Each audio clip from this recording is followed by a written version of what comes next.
Vou dar continuidade na nossa série de pregações expositivas no livro de Jonas. Terceira pregação, e o nome da pregação de hoje é Acalmando a Tempestade. Só para lembrar aqui, rapidamente, o que acontece no livro de Jonas. Deus fala para Jonas ir para Nínive, mas Jonas não vai, ele desobedece o Senhor e vai para Tarsis, vai para o oposto.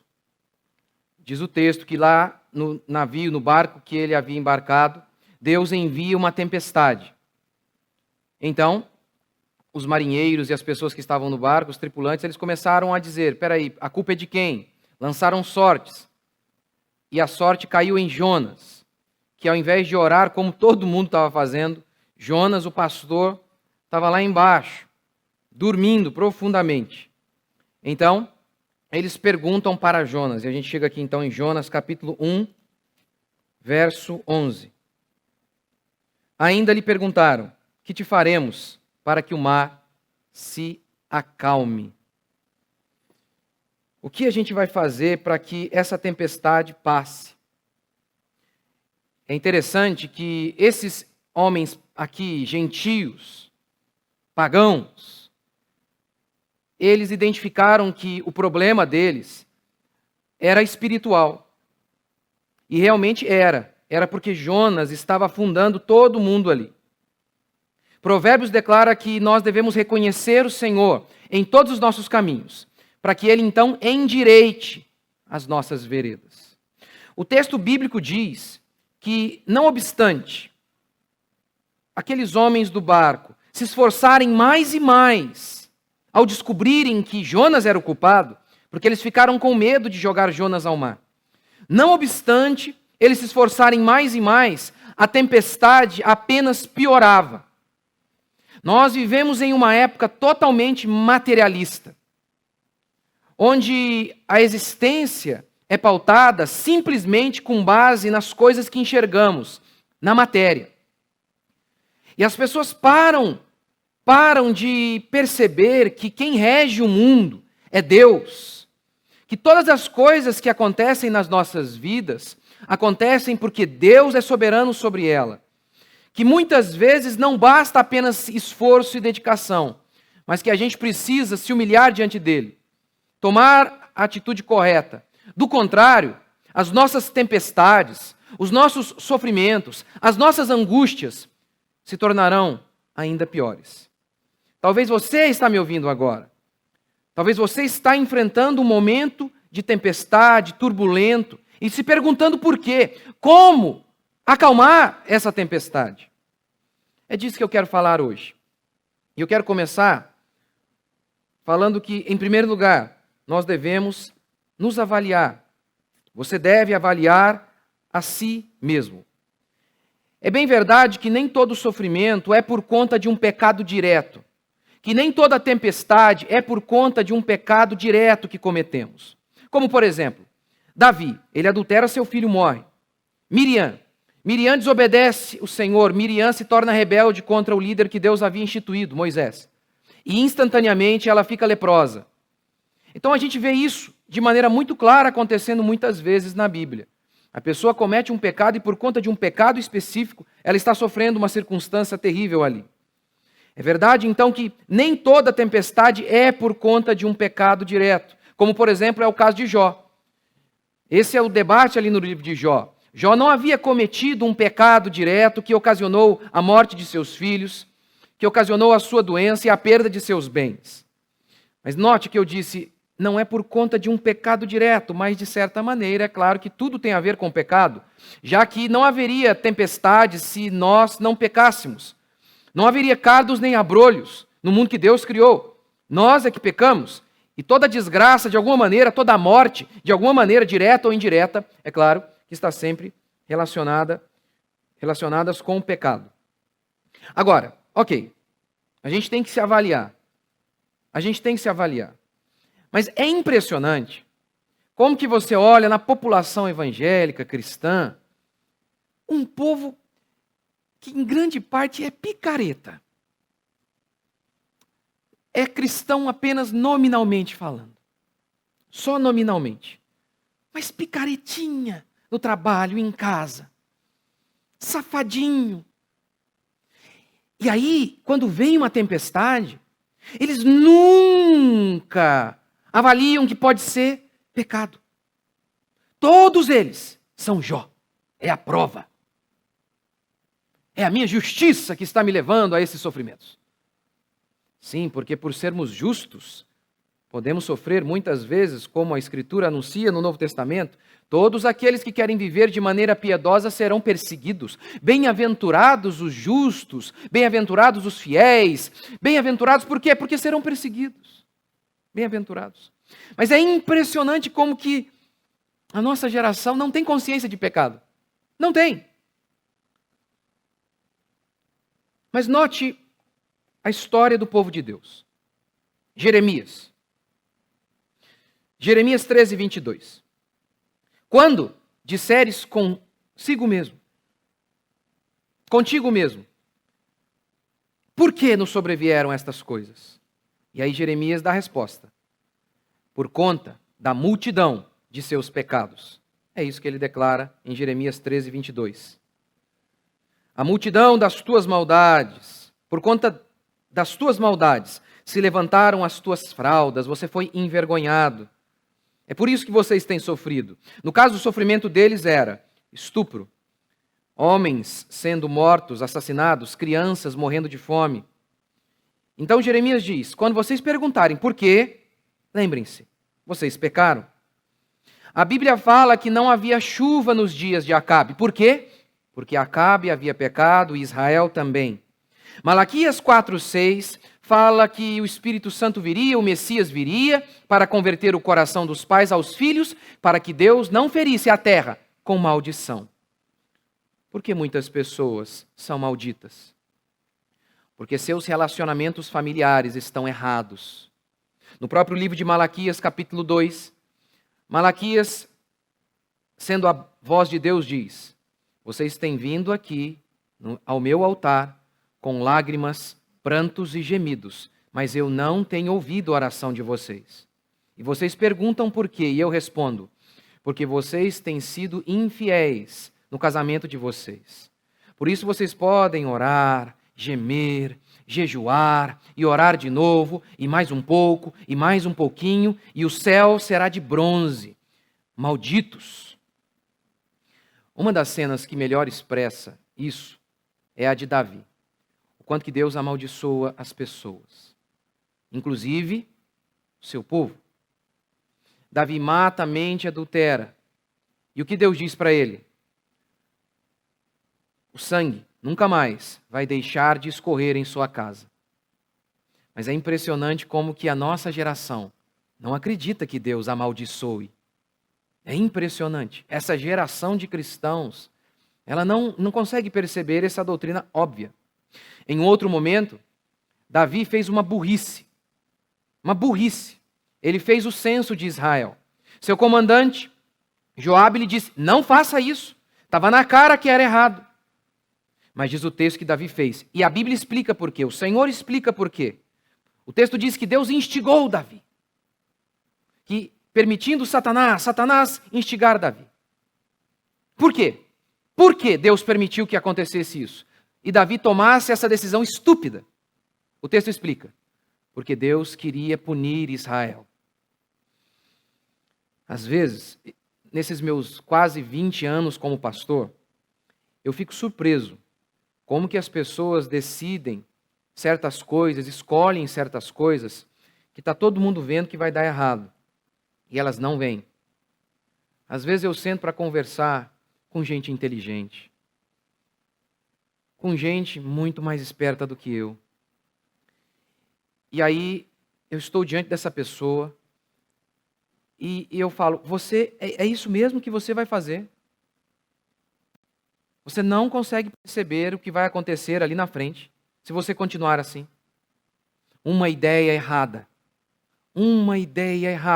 que pode pôr tudo a perder, que por conta do pecado de um coração maligno, Deus permite que você tome atitudes estúpidas que vão destruir você, sua casa, seus familiares.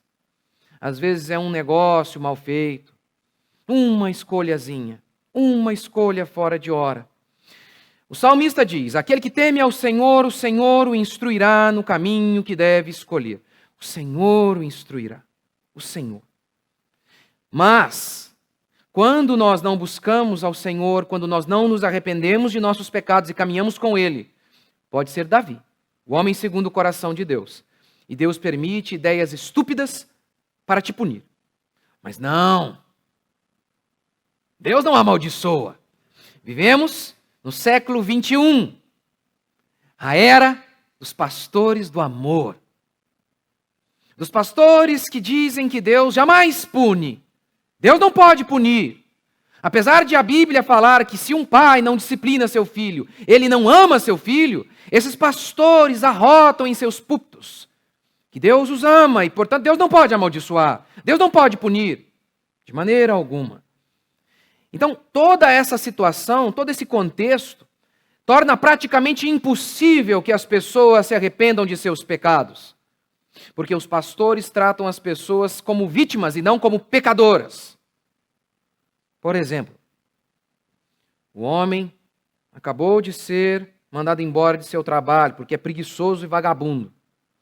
Sua mulher também foi embora de casa porque ele é mau caráter. Mas ele chegou ao culto. E o pastor, ele não falou dos pecados da congregação, mas não, ele falou do amor de Deus. E como ele fez?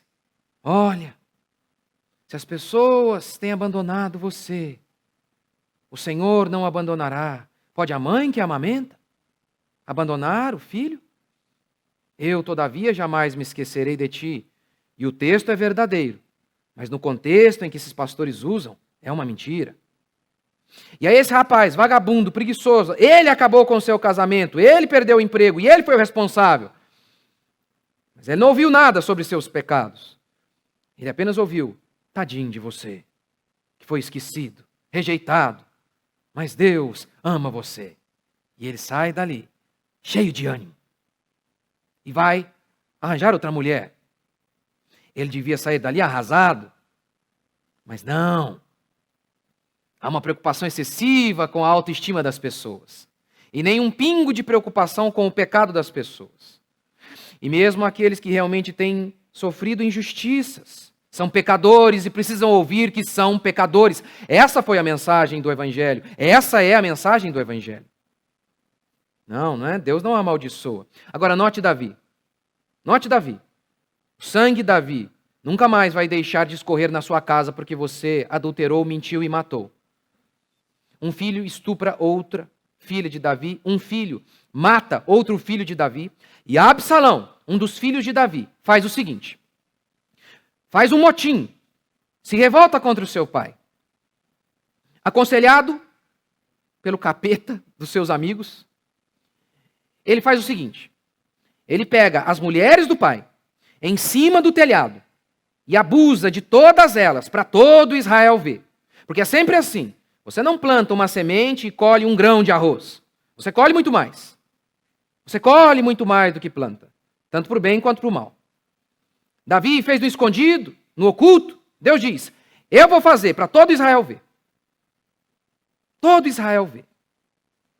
Então, Davi, nesse momento em que seu filho quer tomar o reino de Davi, o que Davi faz? Restitui. Eu quero de volta o que é meu. Não é? Vamos fazer uma campanha.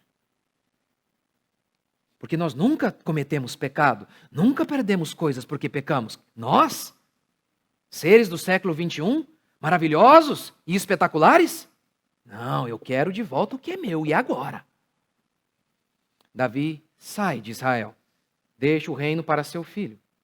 Na fuga, Simei aparece, tacando pedra em Davi e terra, e a amaldiçoando, dizendo, assassino, assassino, sai, sai, assassino, maldito. Nesse instante, Absai, um dos comandantes de Davi, se direciona ao rei e diz, meu rei, posso dar cabo desse amaldiçoado agora mesmo. E Davi o repreende. Quem é você? Se o Senhor o enviou para me amaldiçoar, quem é você? Oh, não é? Não podemos fazer isso aqui. Não podemos aceitar os nossos fardos. Não podemos nos humilhar.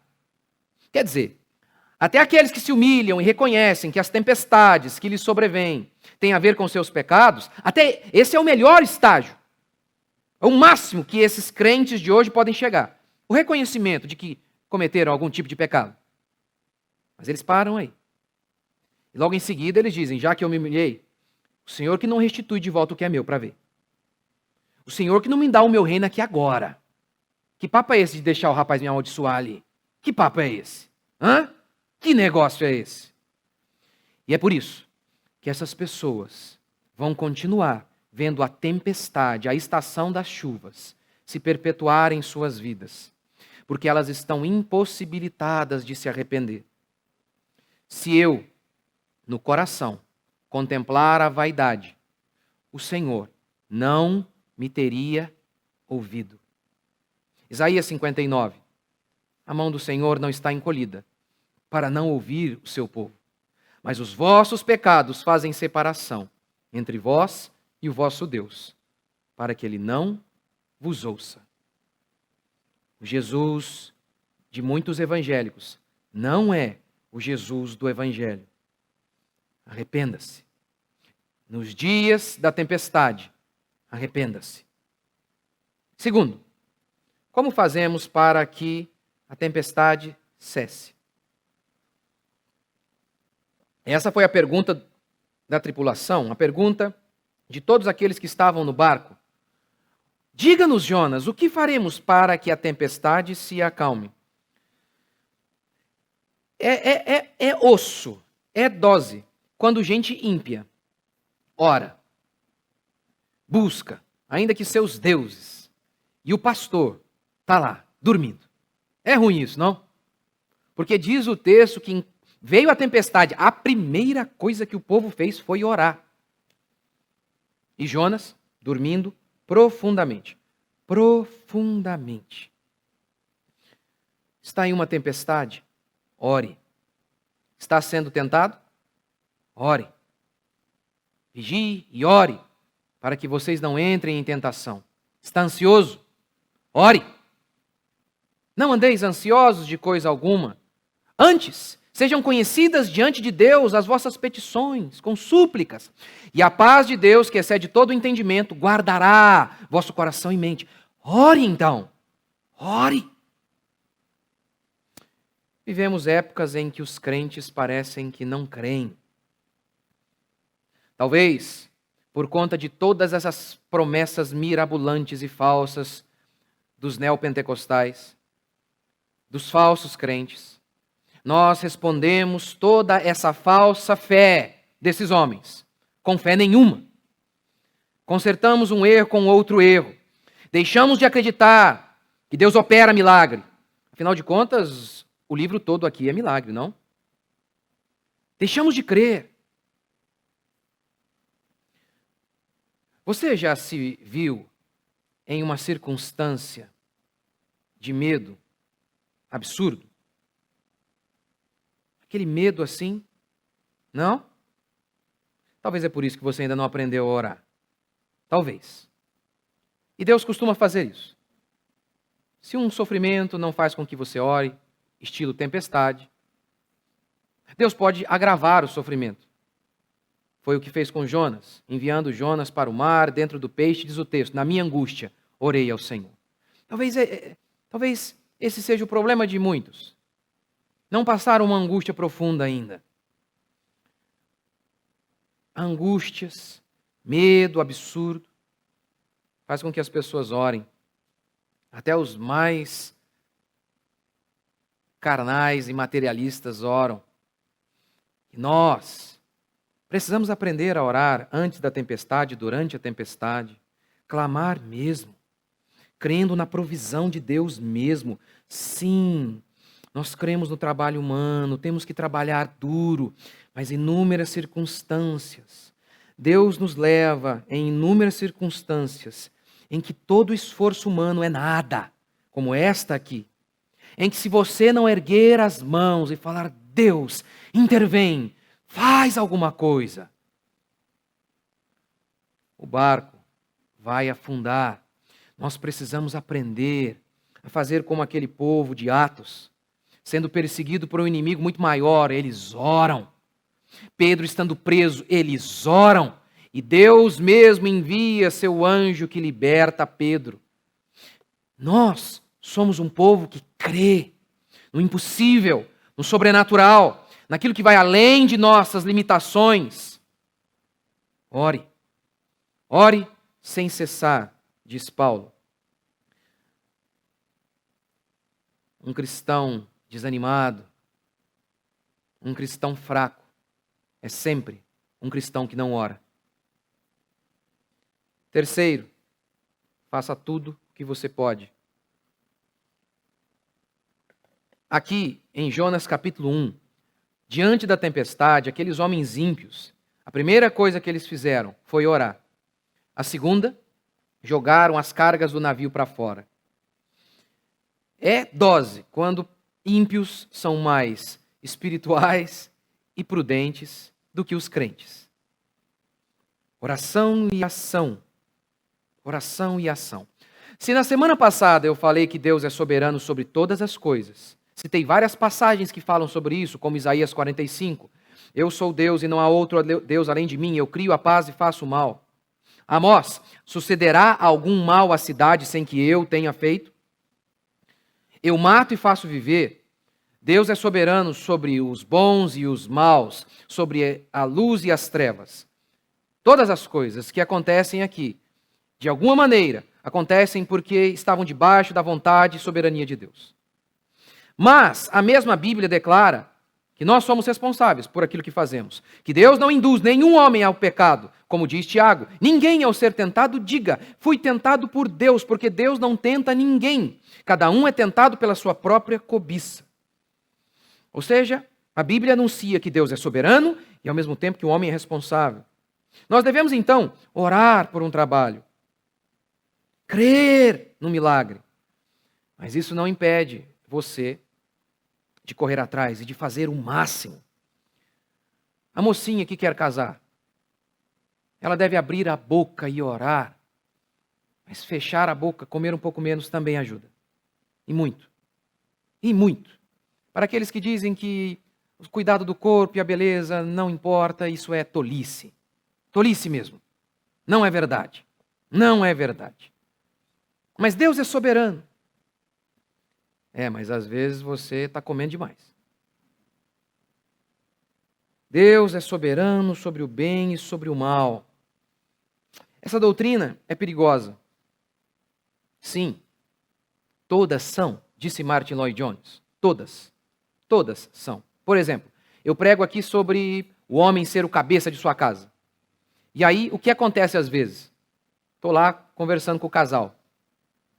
E aí, pau quebrando. E aí o homem fala, mas eu fiz o que o pastor falou. Eu falei, isso aí? Que dia? Que hora? Hã? Nunca falei isso aí.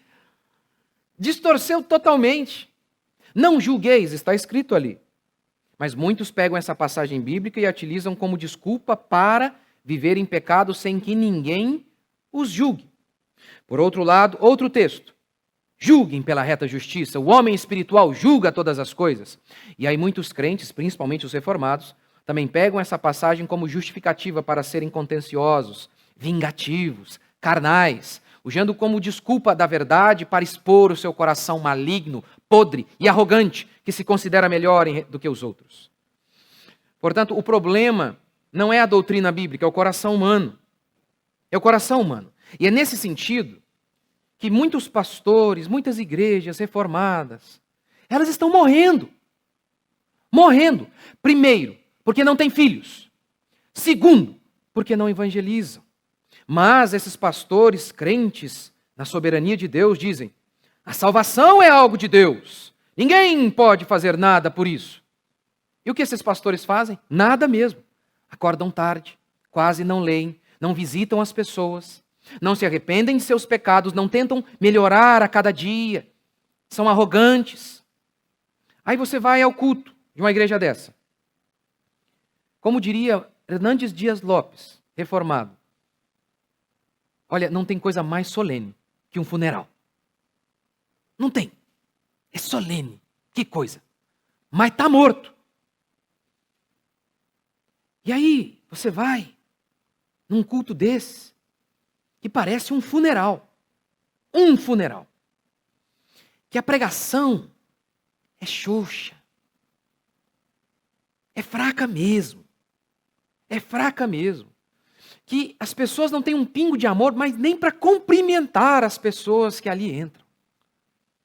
O louvor é uma tragédia. Mas, ele diz, Deus é soberano. Não. É por isso que aqui só tem 10 pessoas. Ele, a mulher dele, os 2 cachorros e a sogra. Se a sogra não for, ele expulsa a sogra de casa. Não é. É o seu pecado. E o que eu apliquei em relação a igrejas, você pode aplicar na sua também. Nós devemos fazer o que Paulo fez.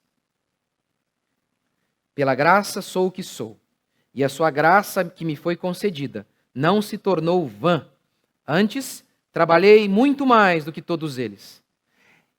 Se muitos se utilizam da graça como desculpa para pecar, Paulo faz o oposto. É por conta da graça dele que eu tenho ânimo. É interessante esse papinho de dizer, Deus é soberano, isso vai levar ao pecado. Mentira. Deus é soberano, isso vai levar à preguiça espiritual, ninguém vai evangelizar. Então explica para mim como os calvinistas levaram o evangelho para todo mundo. Como eles pregaram em todo mundo? Explica para mim. Mudaram a história de vários países. Explica para mim. Se você acha que a soberania leva à preguiça, à falta de ação, é porque você não a entendeu. E eu lhe explico com um exemplo.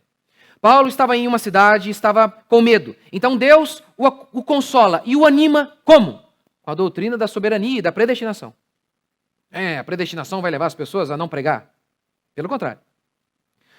Deus fala assim para Paulo, Paulo, ânimo, porque eu tenho muitos eleitos aí nessa cidade. E aí Paulo tem ânimo.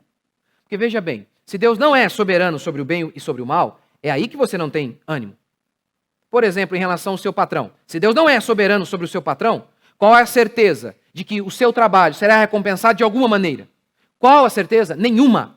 É justamente porque Deus é soberano sobre o bem e o mal, é que a gente tem ânimo.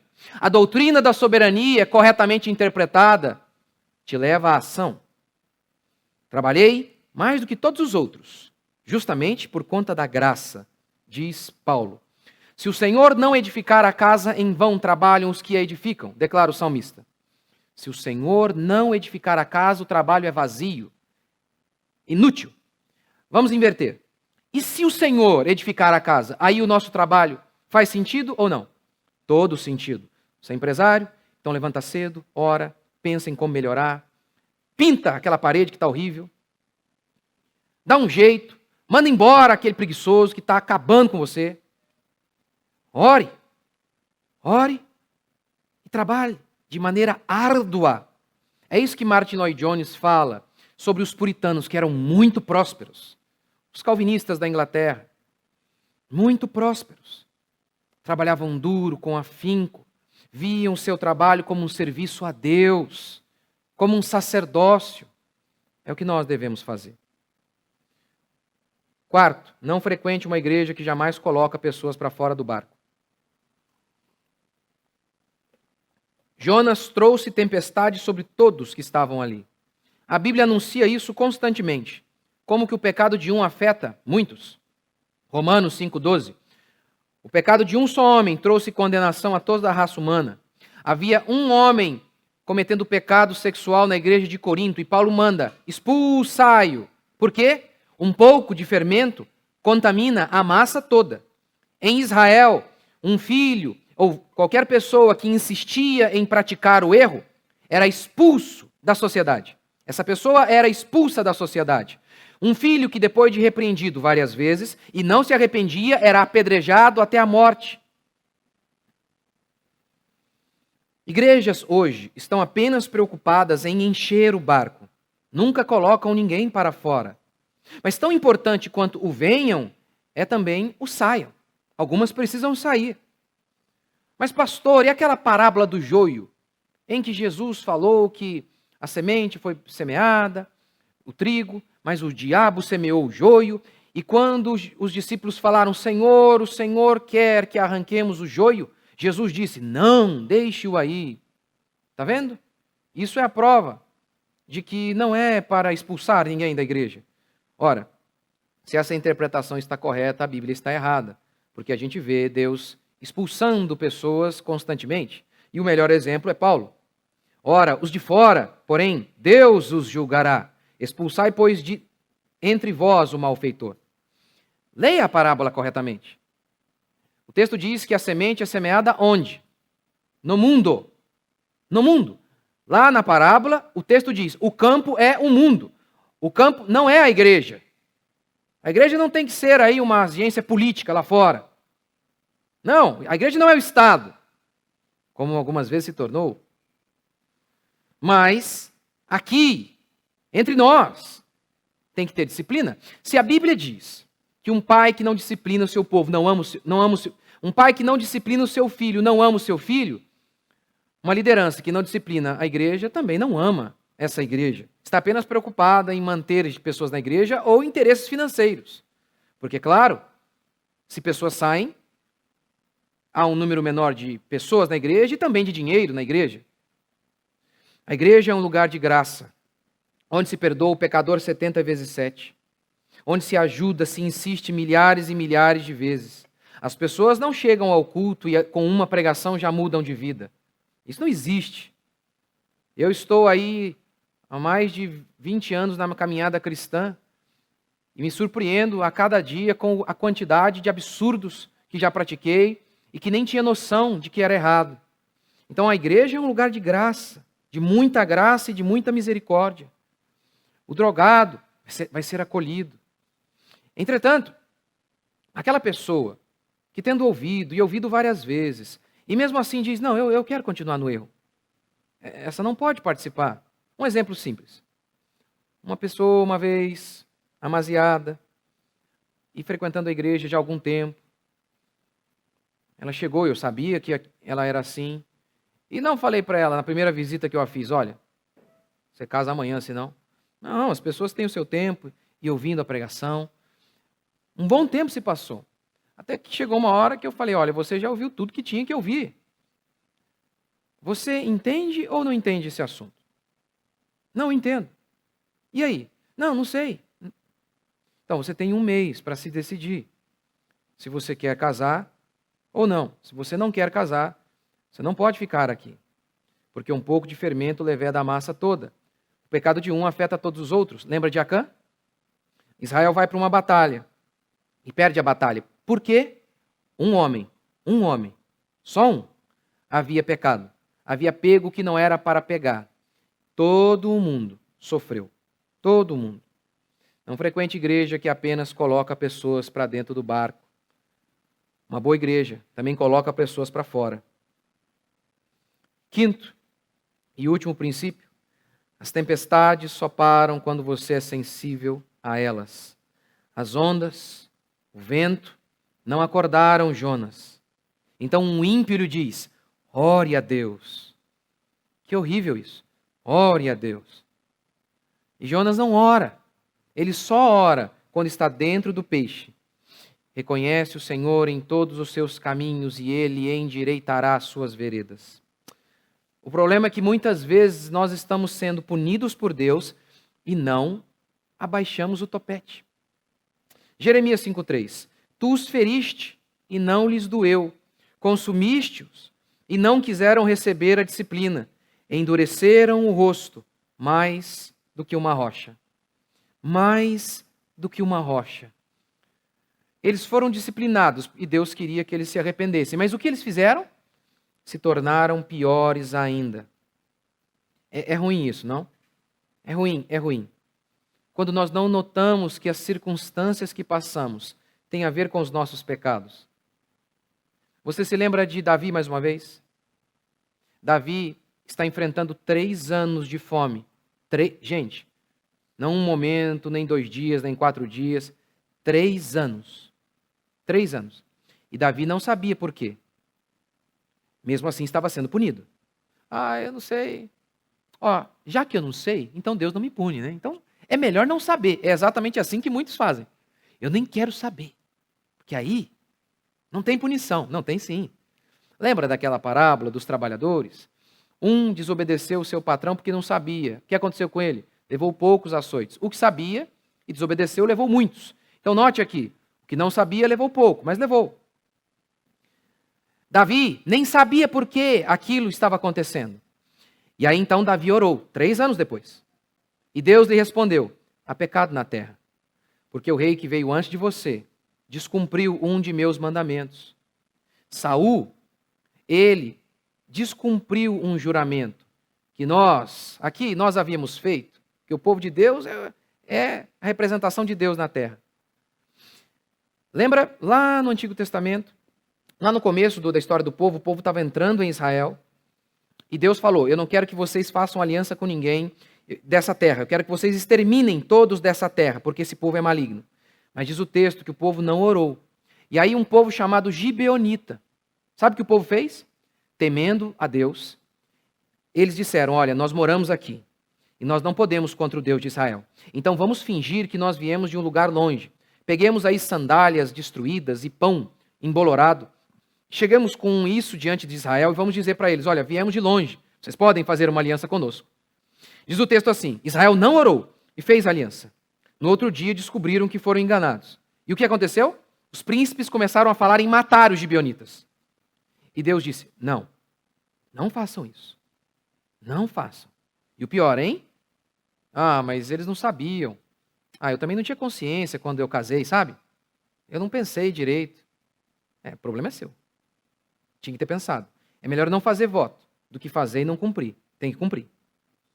Por isso que eu sempre falo: abra os olhos antes de casar. Depois que casou, fecha. Aí já era. Esquece. Vê tudo que tem que ver antes. Depois. Mas diz o texto que eles tiveram que honrar. Décadas se passam. Séculos se passam. Um dia, Saul mata Gibeonita. Saul morre. Nada acontece. Davi, homem segundo o coração de Deus, herda a bucha.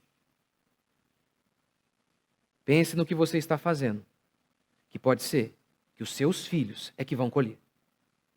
Pense bem. Porque de Deus não se zomba. Aquilo que o homem plantar, ele vai colher. Mas é impressionante como que Deus nos pune, Deus nos disciplina, e os homens, ao invés de se arrependerem, se tornam mais duros ainda, mais arrogantes ainda. Ninivitas se levantarão no juízo com esta geração e a condenarão. É Jesus falando. Porque se arrependeram com a pregação de Jonas, e aqui está quem é maior do que Jonas. Jonas é o profeta rebelde que não quer pregar, que quando prega, o povo aceita a pregação dele. Ele diz: desgraça. É ruim isso, não? O povo ouviu a pregação de Jonas, concordou com Jonas. E aí Jonas falou: desgraça. Ficou furioso. É esse homem rebelde que prega. E acontece talvez o maior avivamento da história. O país inteiro se converte. Eu não me lembro de alguma história de mover tão grande assim. Não me lembro. Para pessoas quebrantadas, até um pastorzinho meia boca muitas vezes resolve. Agora, para homens de coração duro, nem o próprio Deus encarnado foi o suficiente. É nesse sentido que Jonas, quando as pessoas dizem para ele: Jonas, olha aí, quem é você? Por que estamos enfrentando tempestade? Jonas diz assim: eu temo a Deus. Teme nada. Como teme a Deus e foge dele? Os pagãos estavam lá apavorados. Jonas estava dormindo. Dormindo. E ele estava tão obstinado em desobedecer a Deus que nem medo da morte ele tinha. Quando os homens lhe dizem: a culpa é sua, Jonas, ele fala: é minha mesmo, é verdade, a sorte caiu em mim, a culpa é minha. E o que ele diz? Ok, eu vou orar e vou obedecer o meu Senhor e essa tempestade vai parar. Não, ele não faz isso. O que ele faz? Me joguem ao mar. Prefiro morrer a ter que obedecer o meu Deus. Se Jonas fez isso, será que nós não podemos mesmo seguir o que esse profeta de Deus, escolhido por Deus, fez. É nesse sentido que a maneira de acalmarmos as tempestades quase sempre vem da mesma maneira. Arrependei-vos, porque está próximo o reino dos céus. Vamos ficar de pé?